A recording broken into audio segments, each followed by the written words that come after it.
80 years ago, I was a student when they bombed Pearl Harbor. I was 16 years old, and that was the start of the war. My name is Mathias Gutman. I retired as a Chief Petty Officer in the United States Navy with 16 years of honorable service.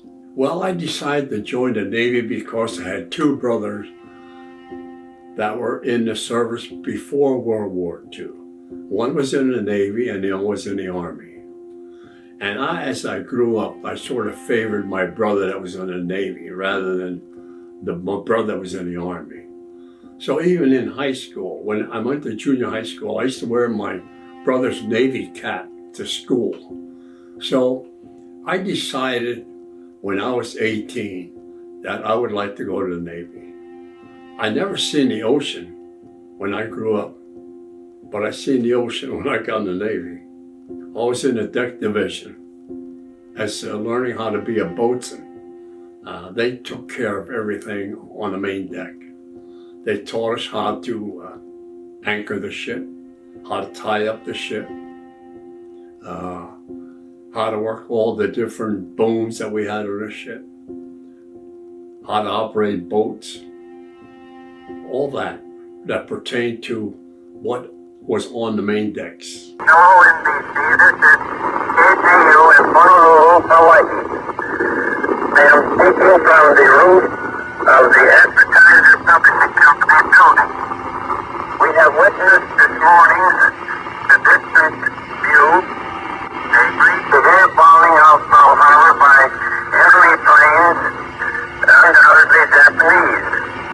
Roosevelt and Congress declared war against Japan because of that. 3 days later, Germany and Italy declared war against the United States. Now, we had to fight a war in Europe, and we had to fight a war in the Pacific with the Japanese. So we had to build up our military very quickly. That's why they instituted the draft. And then all major manufacturing companies in the United States had to make war materials. Well, they sent me then to boot camp up at Sampson, New York for recruit training. And we trained there in Company 128 with 106 other recruits. We trained there together for 7 weeks. After 7 weeks, they gave us a 7-day leave to visit our family and friends. They then sent me to Camp Bradford, Virginia for amphibious training. I didn't know what that constituted, amphibious training. I know amphibious are ones that could be on land and sea.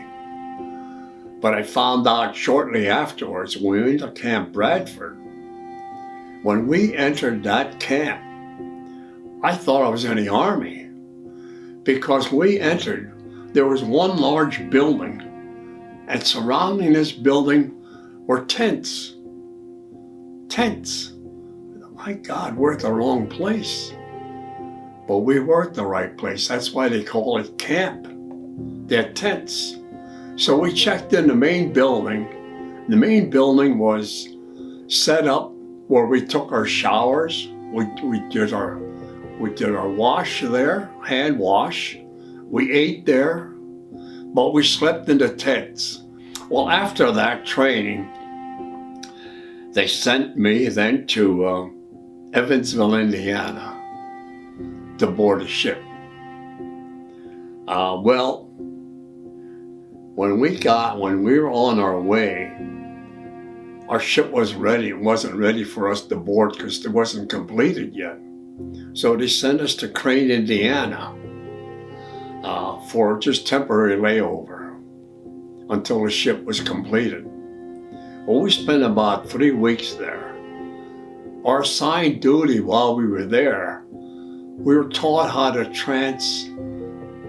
plant tree saplings over huge earth bunkers that they built to store Navy ammunition. So we were out there planting trees temporarily.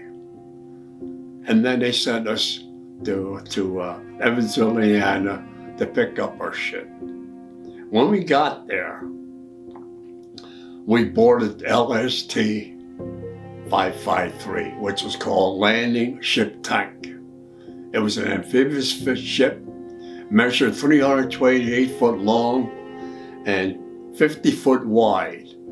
It was capable of carrying 200 combat troops, 250, and 20 tanks in the tank deck.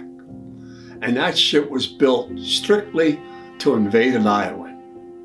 So we jettisoned the ship in the Ohio River, and our skipper went down the Ohio and into the Mississippi River, down the Mississippi River to New Orleans. While we're in New Orleans, we put the ship and docked the ship, and the ship then was commissioned, Landing Ship Tank 553. With that, we continued then down the Mississippi into the Gulf of Mexico. While in the Gulf, our skipper and our crew put the ship through what was called a shakedown cruise. That meant that all the ship's components were checked. The speed, we checked every gun to see that it worked. We were trained how to bandage ship. We were trained how to fight fires. We were trained for combat duty. We got to Pearl Harbor. As we entered the harbor, we could still see some of the destruction that took place when they bombed that harbor. We then left the Seabees off because they had to repair some of the docks and piers that were damaged. We stayed there about maybe 4 days. Then we joined a large convoy of ships. I mean a large convoy of ships. And we headed south to parts unknown. They wouldn't tell us until we were about 2 or 3 days out at sea. And we were on the southerly course, zigzag, in case of any subs in the area. And our lookouts were always on the lookout. Then one afternoon, the skipper got on a PA system and he announced over the PA system that we should make preparations because we're going to cross the equator. Now, all Navy ships, when they cross the equator, they're initiated with King Neptune. You're going to go in his realm and court and learn everything about the depth of the seas. And before you cross, all seamen that cross the equator for the first time are called polywogs, or the definition is that you're the slime and scum of the sea.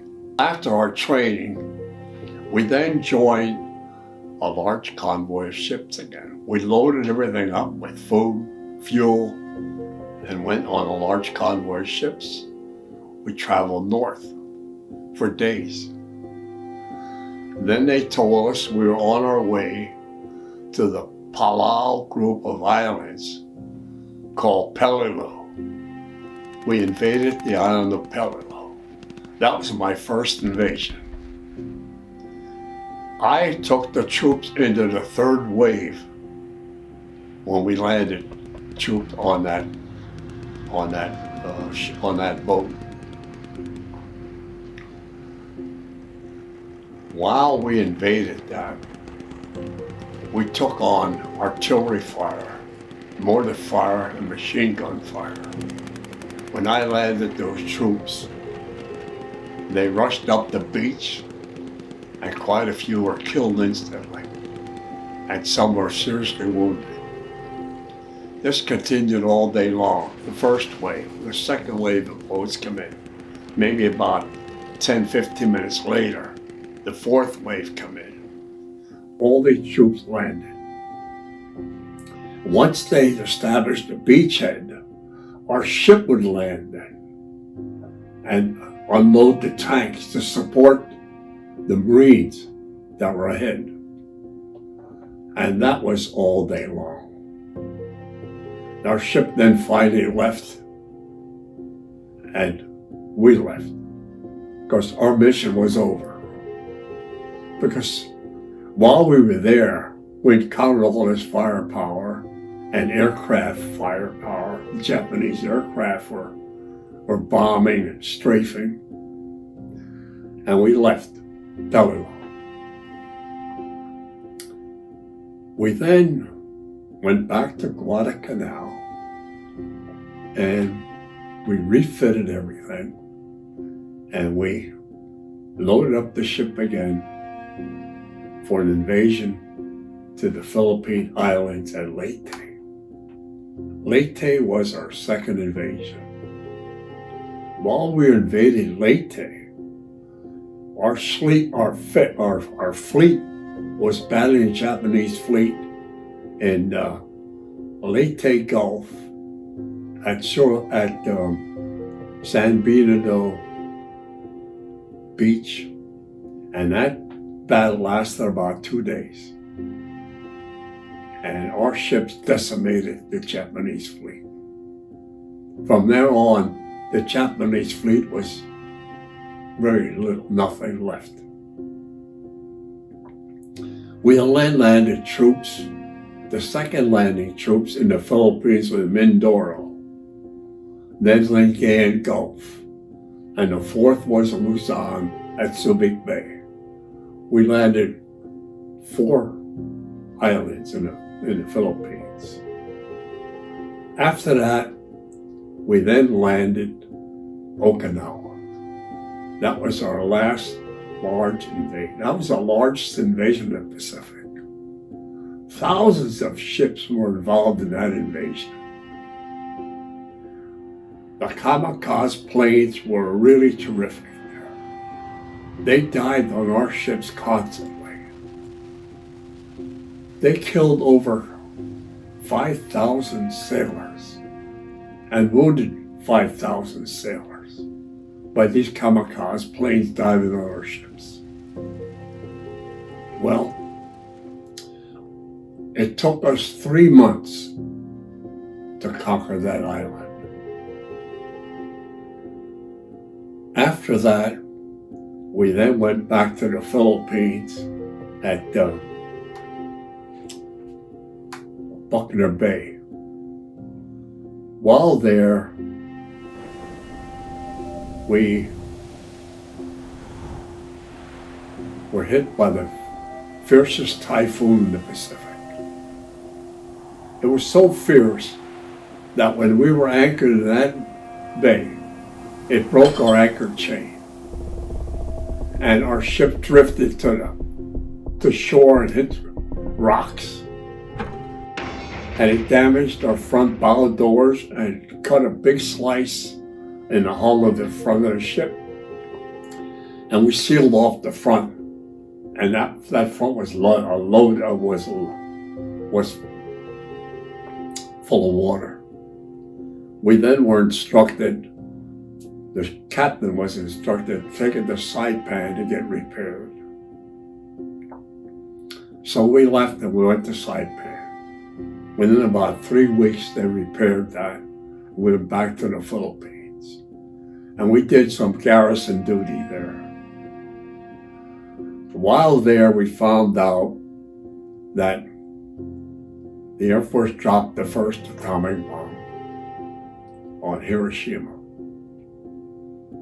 We thought that the Japanese would surrender because close to 70,000 Japanese civilians were killed in Hiroshima. They didn't surrender. So the third day, which was August the 9th, they dropped the second bomb in Nagasaki. The Japanese then decided to surrender. They surrendered then on August the 14th. We heard that over the airwaves. We all rejoiced. We were in the Philippines, all the ships in that bay were out shooting their guns up in the air to celebrate, knowing that the war's over, we're going to be sent home soon, we'll see our families. With that, a lot more sent home. They had to downsize the Army, the Navy, Marines. We didn't need it anymore. The war's over. But not our ship.